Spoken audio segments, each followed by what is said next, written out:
Fox. E te mana whakawā. While the Māori Party congratulates the Prime Minister for moving at lightning speed to address the obvious anomalies and making change, while we're about making change, and this is one that we support, while we're at it, let's be bold. Let's have the courage to take a fresh look at the bigger picture of income inequality. I'm reminded of the wisdom of Dr. Martin Luther King. The ultimate measure of a man is not where he stands in moments of comfort and convenience, but where he stands at times of challenge and controversy. The challenge and controversy has to be in tackling head-on the widening income inequality, and in particular to understand the financial and material hardship of whānau Māori. A recent study by Lisa Marriott and Dallas Sim revealed that while New Zealand has had some success in reducing inequalities, the gaps in inequality among the majority of the indicators investigated in this study show worsening outcomes for Māori and Pacific people. A total of 21 indicators were investigated, including health, knowledge, skills, employment, standards of living, cultural identity and social connectedness. Of those 21, 12 indicators, 57% reported increasing gaps between Māori and non-Māori over the last decade. And so this is where we come to whānau ora. Of the 6 outcomes that we might expect to see whānau succeeding under favourable conditions is wealth creation. And so we want to add that concept into the discussion.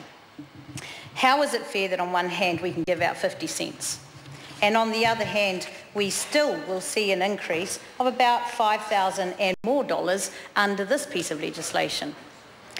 Let's not just settle ourselves into being satisfied with that new public sector index. While that means MP's salary will still increase in line with average public sector salary, because all that parallel increases will do is sustain and retain the existing inequalities between remuneration.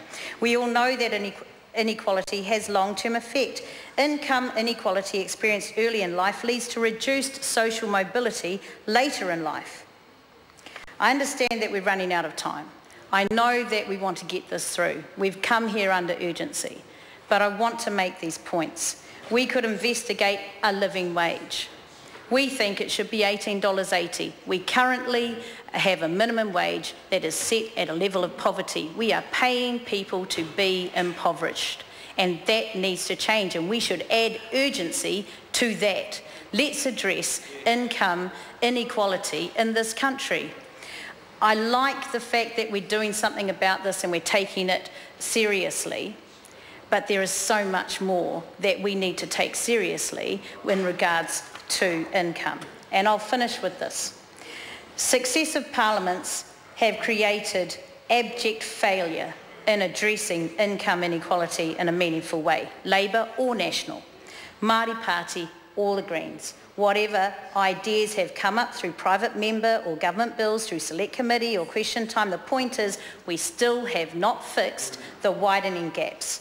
We are pleased that we have moved quickly and clearly to fix the issues around the remuneration of MPs. But if we can move that rapidly for this issue, why not apply the same rigour to looking at the issue of income inequality and addressing the enduring circumstances associated with whānau poverty in a sustainable, effective and mana-enhancing way?